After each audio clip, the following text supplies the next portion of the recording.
로마서 15장 23절 말씀 다 함께 합독하시겠습니다. 이제는 이 지방에 일할 곳이 없고 또 여러 해 전부터 언제든지 서바나로 갈 때에 너희에게 가기를 바라고 있었으니.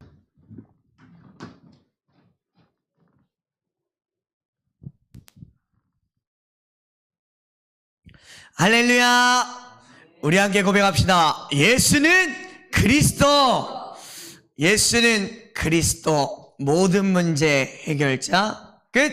아멘! 우리의 신앙 고백이죠. 지금 시대는 아무나 신앙생활을 할 수 있는 시대가 아닙니다. 너무나 유혹거리가 많고요. 너무나 지칠 때가 많고요. 너무나 갈등거리가 많습니다. 저와 여러분들이 신앙생활 하다가 낙심할 수도 있고요. 지칠 수도 있고요. 때로는 나 자신의 모습이 아무것도 아닌 것처럼 보일 수가 있습니다. 그런데 오늘 저와 여러분들이 알아야 될 게 무엇이냐? 오늘 이 예배 자리에 온 여러분들이 남은 자, 남는 자, 남을 자, 남길 자라는 것입니다. 이 예배의 자리에 온 여러분들이 승리자라는 것입니다. 오늘 하나님께서는 전도의 이유라는 제목으로 저와 여러분들에게 말씀을 허락하셨습니다. 로마서 15장 23절의 말씀이었죠. 전도의 이유. 전도를 왜 해야 할까요? 우리는 전도를 이해하기 전에 가장 먼저 내가 누구인지를 알아야 됩니다. 저와 여러분들이 매 순간 해야 될 질문이 무엇이냐면, 나는 예배자입니까?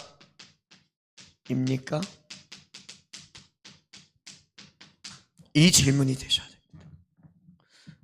오늘 이 자리에 앉아 계실 때도, 집에 있을 때도, 일을 할 때도, 공부를 할 때도, 사람을 만날 때도, 돈을 벌 때도, 심지어는 돈을 쓸 때도, 놀 때도, 하나님, 나는 예배자가 맞습니까? 스스로에게 질문하셔야 됩니다. 그리고 우리는 답을 내셔야 됩니다. 이 질문 속에서. 하나님,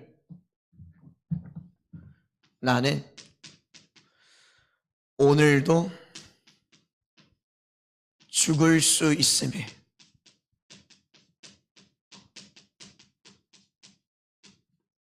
행복합니다.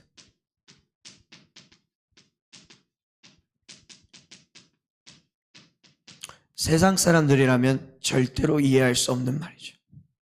근데 예수가 그리스도 되심을 믿고 깨달은 하나님의 은혜로 구원받은 저와 여러분들은 오늘도 내가 하나님 앞에 서서 나의 주인이 하나님이 되신다는 그 사실에 행복과 감사를 회복할 수 있는 겁니다. 오늘 본문 말씀을 보니까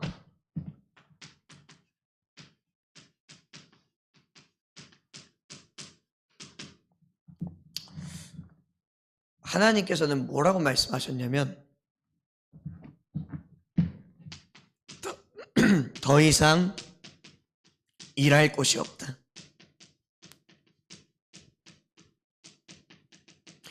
전도자 사도 바울을 통해서 더 이상 일할 곳이 없다라는 키워드를 주셨습니다. 무슨 의미일까요? 누구나 여행을 가다 보면 여행에는 시작과 끝이 있죠.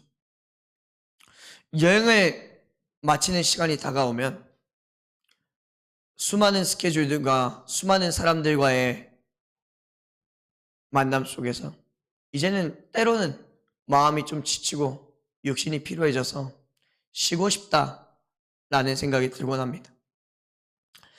여행을 마치고 일상으로 돌아오다 보면 어느 순간 다시 그때가 좋았는데 하고 내가 갔던 그 여행을 떠올리며 다시금 그 여행 속으로 돌아가고 싶을 때가 있기도 합니다.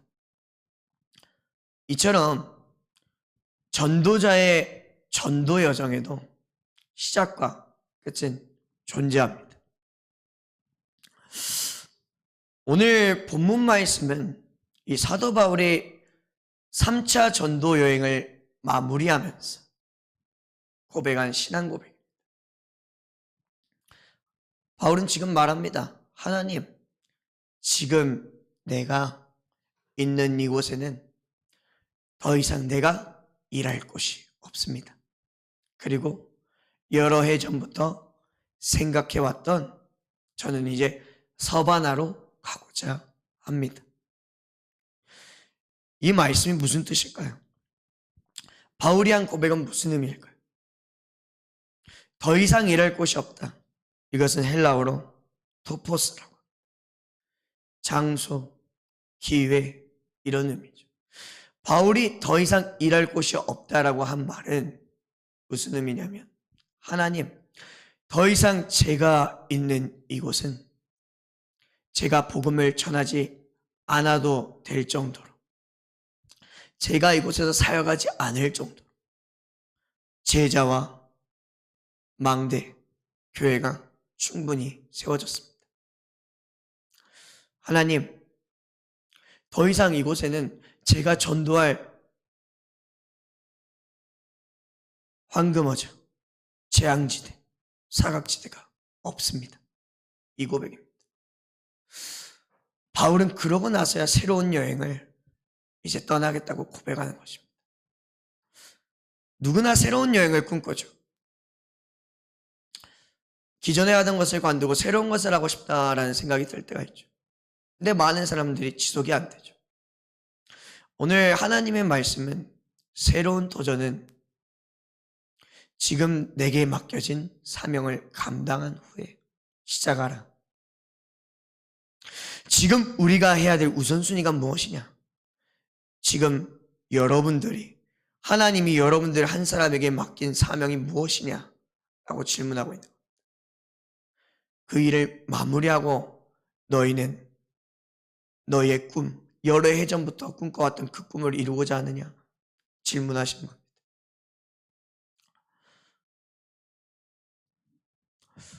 그래서 오늘 우리는 하나님, 나는 예배자입니까?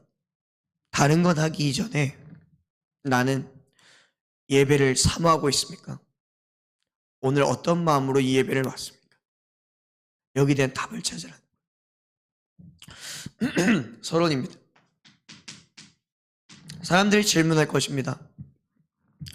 왜 내가 죽는데 행복한가요?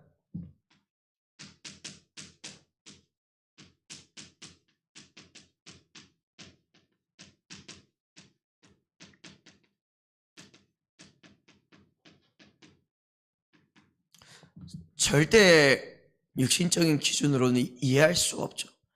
이 땅에는 내가 먹고 싶은 것도 많이 남았고, 가지고 싶은 것도 많이 남았고, 가진 것도 많고, 사랑하는 사람들, 좋아하는 사람들, 하고 싶은 일들 너무나도 많은데 왜 내가 죽을 때 행복할까요? 요한복음 19장 30절 말씀. 예수께서 신 포도주를 받으신 후에 이르시되 다 이루었다 하시고 영원히 떠나더라. 결국 신분이 바뀌었습니다. 믿으세요. 현실은 바뀌지 않은 것 같죠? 내 미래가 깜깜한 것 같죠? 아니라니까요. 사단이 속이고 세상이 속이고 나는 남들보다 못 누리고 있는 것 같죠? 아니라니까요. 우리는 내가 받은 응답을 보지 못했을 뿐이에요. 어쩌면 머리로는 알고 있는데 눈에 보이는 것 때문에 내가 알고 있는 이 응답을 숨기고 있을 수 있습니다. 아니라고 부정할 수 있습니다. 내가 아직도 내 주인이 나일 수 있습니다. 그래서 내가 죽을 때 행복하다는 것입니다. 갈라디아서 2장 20절 사도 바울의 고백이죠. 내가 그리스도와 함께 십자가에 못 박혀 죽었나니 그런즉 이제는 내가 사는 것이 아니요 내 안에 그리스도께서 사시는 것이라. 이제 내가 육체 가운데 사는 것은 나를 사랑하사 자기 자신을 버리신 하나님의 아들을 믿는 믿음 안에서 사는 것이라. 믿으십니까? 저와 여러분들 안에 성령 하나님께서 함께 하시는 것을, 저와 여러분들의 주인이 예수 그리스도가 맞으십니까? 아멘. 그래서 행복합니다. 지난주 강단에 답을 주셨어요. 스데반의 죽음. 스데반의 죽음은 어떤 의미를 가지고 있었습니까? 누구나 이별은 아픈 일이죠. 죽음은 육신의 몸을 가진 우리에겐 슬픈 일로 다가올 수 있습니다. 괴롭고 두렵고 고통으로 다가올 수 있죠. 그러나 지난주 말씀을 보니까 이 스데반 집사님에게는 이 죽음이 무엇이었느냐? 재앙이 아니라 축복이었습니다. 스데반 집사님의 죽음으로 말미암아 다양한 반응들이 있었을 겁니다. 어떤 사람은 두려웠겠죠. 자기도 죽을까 봐. 근데 지난주 강단에서 뭐라고 했습니까? 사람들이 두려워하지 않았다. 분명히 어떤 이는 두려워했을 겁니다. 근데 이 자리에 계신 여러분들은 두려우십니까? 아니면 두렵지 않으십니까? 두렵지 않은 소수의 제자들로 말미암아 그 흩어진 자들이 원래라면 우리가 가지 않을 저 이방 민족, 원래라면 갈 일이 없는 저 5천 종족, 원래라면 관심 가지지 않을 저 사각지대, 문제가 있었기 때문에 문제를 문제로 보지 않고 증인이 될 수 있었던 겁니다. 문제가 없는 사람은 문제를 봤을 때 왜 그러지? 왜 저러지? 라고 합니다. 근데 문제가 있었던 사람은 증인이 될 수 있는 겁니다. 세상 문화에 빠져 살아갔던 그 순간이 그리울 때가 너무나 많을 수 있습니다. 근데 하나님이 살아계시는데 왜 스데반 집사님은 돌에 맞아 죽었습니까? 스데반 집사님은 돌에 맞아 죽을 때 뭐 했습니까? 스데반 집사님은 죽음을 앞두고 기도했잖아요. 어디를 봤습니까? 보호자의 옆에 서 계신 예수님을 봤어요. 우리도 살다 보면 이거 위험하다, 걱정된다, 두렵다, 염려, 불안할 때가 있습니다. 그때 여러분들은 무엇을 보십니까? 스데반 집사님처럼 어떤 사람은 말씀을 보고 있을 겁니다. 하나님이 나와 함께 하심을 볼 겁니다. 어떤 사람은 눈앞에 보이는 현실을 볼 겁니다. 사람을 볼 겁니다. 분위기를 볼 겁니다. 여론을 볼 겁니다. 눈치를 볼 겁니다. 나를 볼 겁니다. 한없이 보잘것없는 나. 오늘 말씀에 스데반 집사님은 어떤 기도를 했습니까? 허물과 죄로 죽었던 나, 운명과 사주팔자, 마귀, 사탄, 귀신의 노예 포로 속고 자녀로 살아야만 했던 나. 마귀는 대적자라고 했어요. 사탄은 대적자라고 했어요. 마귀는 참소자라고 했어요. 이 마귀의 참소자라는 의미는 이간질하고 고소하고 고발하고, 쉽게 말해 사람들이 이랬다 저랬다라고 소문내는 그런 겁니다. 우리는 모릅니다. 우리가 숨고 있다는 사실. 영적 세계를 모른다면 도저히 이해할 수가 없는 내용이죠. 우리는 보았습니다. 무엇을 보았습니까? 남들이 보지 못하는 것을 본나? 보았습니까? 에베소서 2장 1절에서 10절. 내가 죄인이었다라는 사실이 믿어지고 고백되어지십니까? 고린도전서 1장 18절. 하나님께서 지금 우리와 함께 하십니다. 영적 세계를 모른다면 도저히 알 수 없다. 십자가의 도가 멸망받는 자들에게 미련한 것이요 구원받을 우리에게는 하나님의 능력이라 했어요. 왜 죽는데 행복하겠습니까? 압니다. 죽음이 끝이 아니라는 것이. 죽음 이후에는 반드시 심판이 있다 했어요.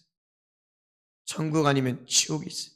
내 죽음 이후에도 하나님께서는 반드시 이 죽음을 재앙으로 끝낼 것이 아닌 응답으로 내 죽음의 바통을 이어 이 복음운동을 이어갈 전도 제자를 세우실 것이다. 이 믿음이 있었던 겁니다. 내 죽음이 아무 볼품없이 끝나는 죽음이 아닐 것이라는 확신이 있었기 때문에 순교자가 될 수 있었던 겁니다. 은혜 속으로 들어가기 위해 그렇다면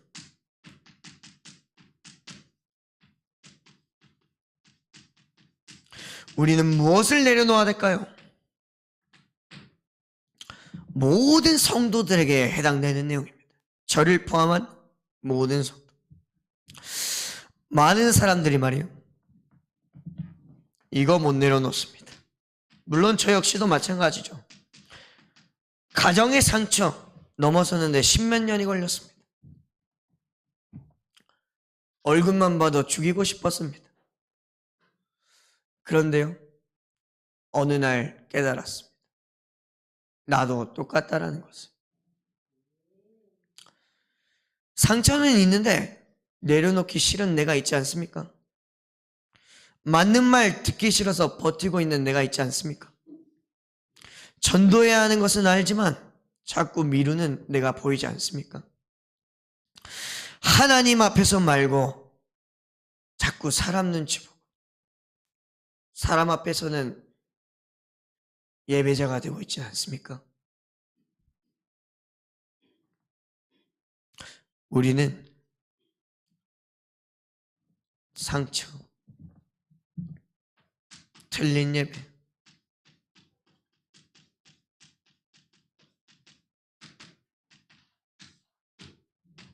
틀린 기준,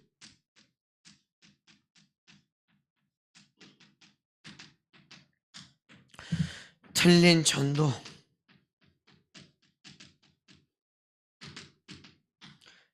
마지막으로 틀린 주인을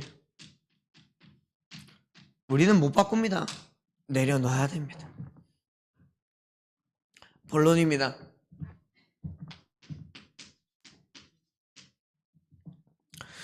나의 죽음은 재앙인가요?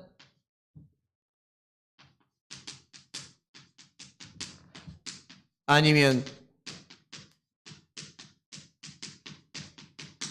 응답인가요?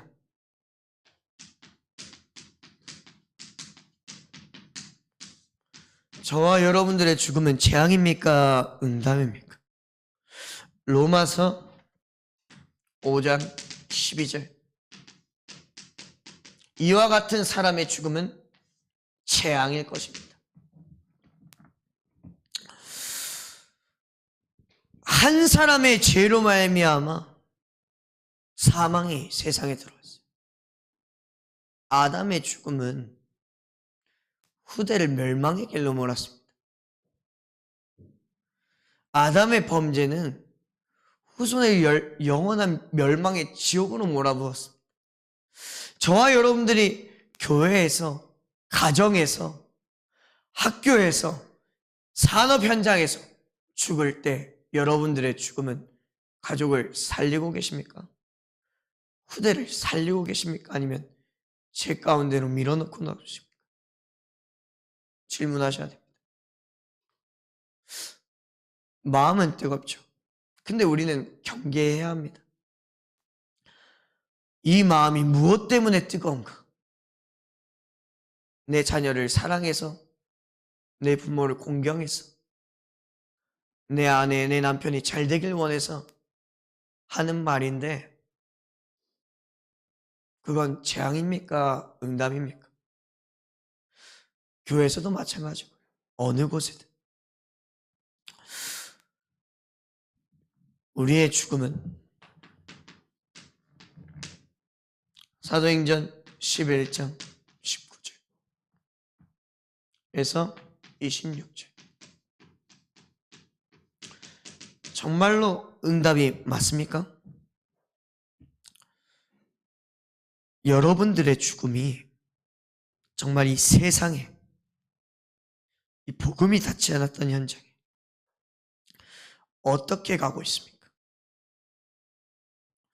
스데반의 죽음은 세상의 흐름을 바꿨어요. 무너져가던 제자들을 일으켰고요. 교회를 세웠어요. 그것도 모든 것을 수용하고 초월하는 교회를 세웠습니다. 안디옥 교회 언약 틀을 바꿔야 됩니다. 분위기를 바꿔야 됩니다. 언약을 바꿔야 됩니다. 너가 주역이야, 너가 나의 미래야 가 아닙니다. 내가 하나님께서 부르신 주역이야. 여호수아와 칼렙은 이 언약을 놓치지 않았죠. 85세가 된 칼렙은 40년 전 하나님께서 우리에게 약속하신 이 땅, 내게 약속하신 이 땅, 내가 앞장서겠다, 이 고백했습니다. 우리는 언약을 미룹니다. 언약을 미루면 어떤 후대가 일어날까요? 언약을 미루는 후대가 일어나죠. 내가 언약을 잡는다면 어떤 후대가 일어날까요? 언약 잡은 후대가 일어나는 겁니다.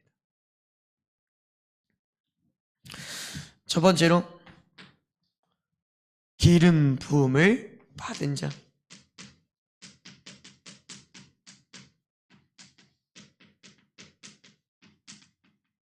하나님께서는 저와 여러분들에게 기름을 부어 주셨습니다. 어떤 사람에게 기름 부음을 부어 주셨냐? 마태복음 16장 16절. 주는 그리스도시요 살아계신 하나님의 아들이시니라. 이게 저와 여러분들의 고백인 줄 믿습니다. 예수가 그리스도 되심을 믿는 자에게 기름을 부으셨다니까요. 그 증거로 하나님께서 로마서 10장 13절에서 15절 말씀, 믿음을 고백한 자라고 있어요. 고백한 자. 주의 이름을 부르셨습니까? 주의 이름을 부른 자에게 구원에 허락하셨다 했습니다. 아직도 저 세상에는 하나님의 이름을 듣지 못한 사람이 있다 했어요. 가르쳐주는 사람이 없는데, 말해주는 사람이 없는데. 저와 여러분들은 어떻게 이름을 알게 됐습니까? 누가 가르쳐준 게 아닙니까? 홀로 깨달으셨습니까? 우리가 하나님을 찾아가는 것은 종교인데요. 우리 인간에겐 전적으로 하나님을 만날 길이 없는데요. 우린 전도자 한 사람을 통해 예수가 그리스도 되심을 들었습니다.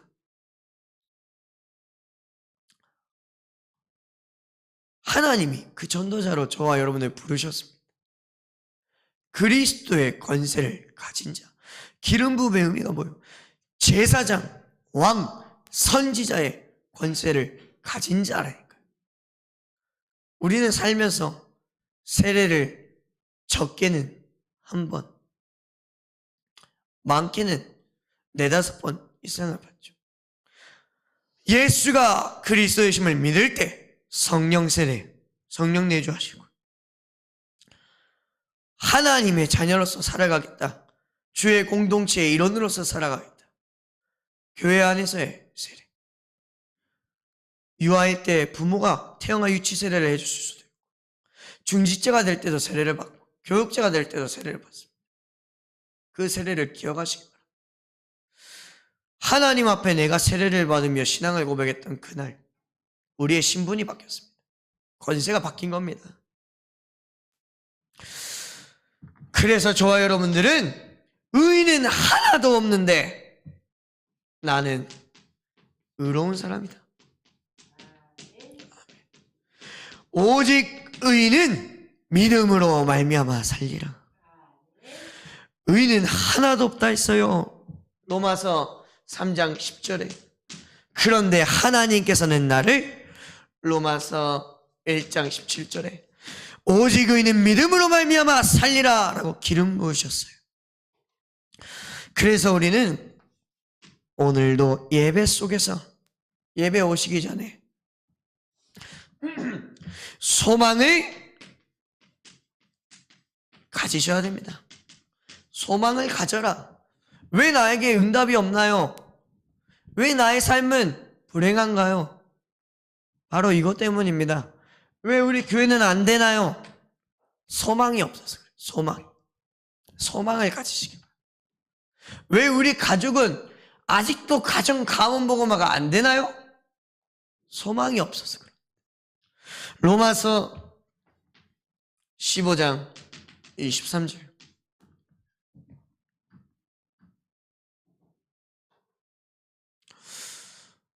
이제는 이 지방에 일할 곳이 없고, 오늘 본문 말씀이었죠. 로마서 15장 23절. 바울은 항상 소망을 갖고 있었어요. 꿈을 갖고 있었다니까요. 미래를 미리 보고 살아갔어요. 단순히 새로운 미래를 꿈꾼 게 아니에요. 바울은 내가 이곳을 떠나고도 이 현장에 있을 미래도 봤어요. 우리는 항상 내가 갈 미래만 보죠. 내가 떠난 이 자리에 무엇이 남을지는 생각하지 않습니다. 우리는 두 가지 미래를 봐야 됩니다. 여러분들이 세상 떠나고 여러분들의 가정에는 무엇을 남기겠습니까? 항상 교회 가자고 주일 아침마다 나를 혼냈던 어머니, 아버지로 기억에 남으시겠습니까? 아니면 매일 밤마다 내 발목을 잡으시고 기도했던 그 어머니, 아버지로 기억에 남으시겠습니까? 잘못한 자녀를 멍들도록 팬 아버지로 기억에 남으시겠습니까? 괜찮아. 우리 함께 예배하자.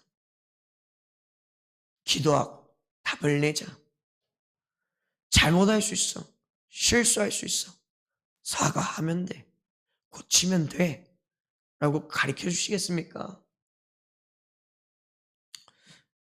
오늘 우리는 이 성령 충만을 가져라라는 의미는, 소망을 가져라는 의미는 성령 충만을 기다리라는 거예요.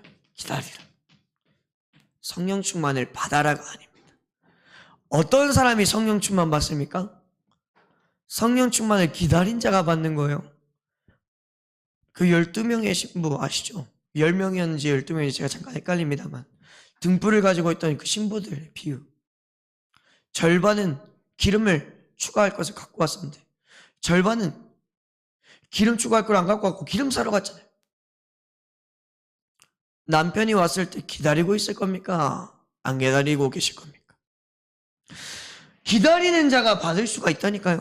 예배 때 성령 충만 받겠다고 믿음으로 온 자, 성령 충만을 받을 준비가 된 자가 받을 수 있는 겁니다. 예수님께서 뭐라 하셨어요? 사도행전 1장 8절. 오직 성령이 너에게 임하시면이라 했어요. 임한다라는 거는 뭐예요? 이 제자들이 어떻게 했어요? 이 성령 받을 걸 믿고 기다렸잖아요. 그냥 막 살고 있었어요? 일상에서 아무 생각 없이 살았어요? 아니요. 성령 충만 올 걸 믿고 예루살렘에서 더불어 마음을 같이 함께하여 여자들과 예수의 어머니 마리아와 함께 기도했잖아요. 마음을 다하여 기다린 거예요. 사도행전 1장 8절, 사도행전 1장 14절, 사도행전 2장 1절에서 4절. 왜 성령 충만 기다려야 됩니까? 왜 소망을 가져야 합니까? 성령이 역사하시니까 어떻게 됐어요? 사도행전 2장 1절에서 4절에 서로 다른 언어를 쓰던 사람들이 말을 하지 않아도 통해버린다니까요. 마음으로 통해요. 같은 사명이, 같은 성령이 함께 하시니까. 교회가 하나 되는 방법은요, 언제 우리가 일일이 하나하나 설득하겠습니까? 설득해서 답 없습니다. 언제 하나하나 다 말 맞춰주고 다 기다려주고 인간적으로 더 어떻게 다 하겠습니까? 방법은 하나입니다. 우리 개개인들이 하나님의 은혜 속으로 들어가야 돼요. 아멘. 그거밖에 없습니다. 아멘. 그래서 소망을 가지라는 겁니다. 성령을 기다리라는 겁니다. 세 번째, 희망이 되어라.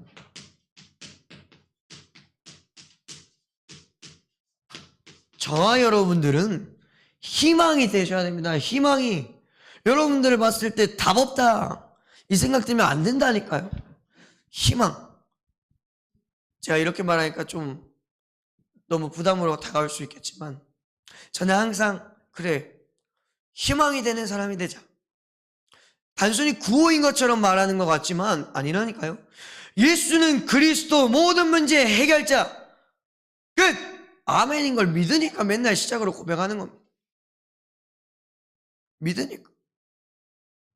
확신이 있으니까. 내 언약이니까. 내 배경이니까. 저도 속습니다.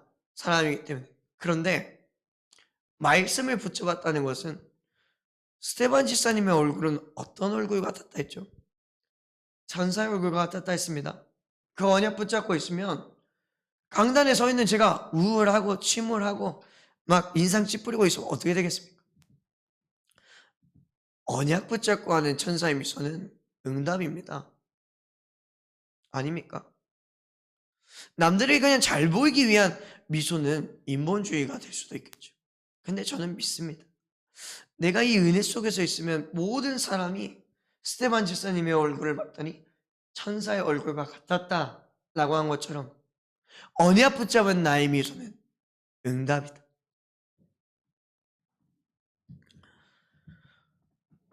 로마서 16장 1절에서 27절. 그래서 희망이 되어라. 저와 여러분들은 어떤 사람이 되어야 되냐면 흐름을 바꾸는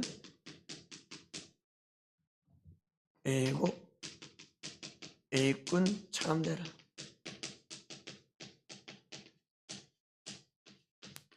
누구를 말하는지 아시겠죠? 흐름을 바꾼 일곱 집사님처럼 되어라. 우리는 못합니다. 되어라라고 했다고 저도 압니다. 못한다라는 거죠. 그런데 언약으로 잡으라는 거예요. 하나님이 하시면 된다. 그냥 나는 못합니다. 너무 부담된다. 이렇게 포기해버리지 마시고 하나님이 하시면 됩니다. 하나님, 제가 믿음으로 이 언약을 붙잡습니다. 언약을 잡으라니까요. 언약을 믿으라니까요. 그냥 현실적으로 계산하지 말고 이래서 이거 불가능해. 저거 하면 부담되고 일 더 많이 하고 그런 거 생각하지 말고 믿으라니까요. 그냥 사도행전 6장 1절에서 7절 말씀이죠. 지금 하나님이 나를 부르신 이 시대가 어떤 시대입니까? 어떤 교회, 어떤 현장, 어떤 상황에 부르셨습니까? 지금 초등부가 무너지고요. 목회자를 꿈꾸는 아이가 교회에 안 나오고 교회에 나오겠다는 아이가 강간무소식이 되고 학교 현장은 말 그대로 재앙지대입니다. 자살, 정신병, 음란, 도박, 중독, 절도, 소년원, 재앙이에요, 재앙. 말로만 들었을 때도 이렇게 잘 와닿지 않는데 눈으로 봐도 머리로는 이해되는데 우리 흔히 그 말 하지 않습니까? 암 걸린 환자의 아픔보다 감기 걸린 내가 더 아프다. 우린 자꾸 내가 아프다고 말해. 근데 결국에 본질은 뭐냐? 암 걸린 사람이나 감기 걸린 사람이나 다 그리스도가 필요하다는 거예요.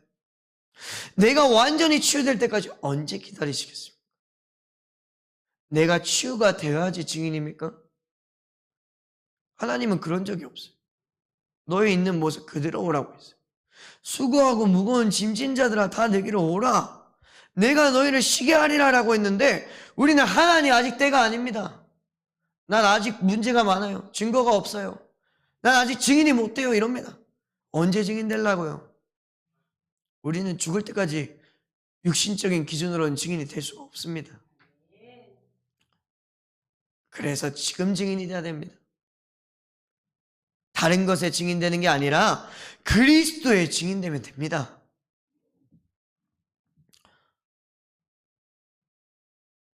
결론입니다.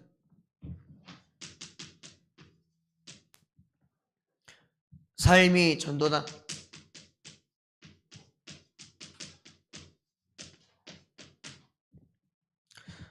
이사야 43장 1절에서 7절 말씀. 야곱아, 너를 창조하신 이가 여호와이시니라. 이스라엘아, 너를 지으신 이가 여호와 하나님이시니라. 내가 너를 지명하여 불렀고 내가 너를 구속하여 불렀나니 너는 내 것이니라. 하나님께서 창세전에 저와 여러분을 지으시기 전에 하나님의 백성으로 구원할 것을 미리 예정하시고 작정하시고 지명하시고 불렀다 했습니다. 그러면 뭐예요? 하나님과 함께 살아가는 내 삶이 전도예요. 기도하는 나, 찬양하는 나, 현장에서 예배하는 나, 그리스도를 말하는 나, 사람을 살리는 말을 하는 나, 부족함을 알고 갱신하는 나, 연약한 성도를 일으켜 세워줄 줄 아는 나, 방황하더라도 방황인 걸 알고서 집으로 돌아올 줄 아는 나, 그게 예배. 그게 전도. 방황이 잘못됐다고 말씀하지 않았잖아요. 필요하다 하셨고 성경에서도 방황하던 탕자를 아버지는 욕하지 않았죠. 심지어 재산을 다 잃고 왔는데도 말이죠. 그래서 하나님은 나의 창조주시다. 나를 지으신 이가 하나님, 나를 보내신 이도 하나님, 나를 창조하시고 지으시고 보내신 이가 하나님이시다. 하나님은 나를 지명하여 부르셨습니다.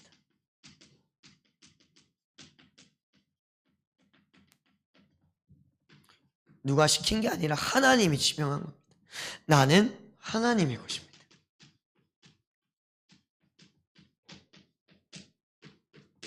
그리고 하나님은 나를 지키십니다.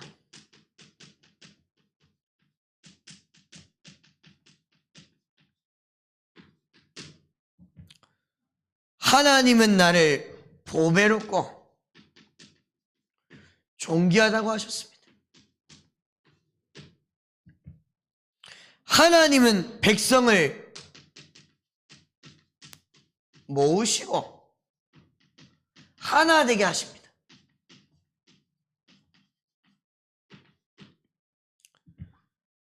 우리는 하나님의 영광을 위하여 지음받았습니다.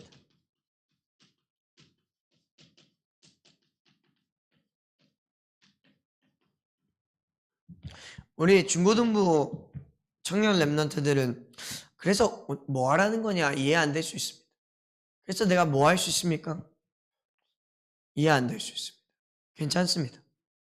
저와 여러분들이 어떤 사람이 되라냐, 어떤 사람이 되라는 것이냐, 쉽게 말해서 스데반처럼 용서할 줄 아는 전도자가 되라는 겁니다.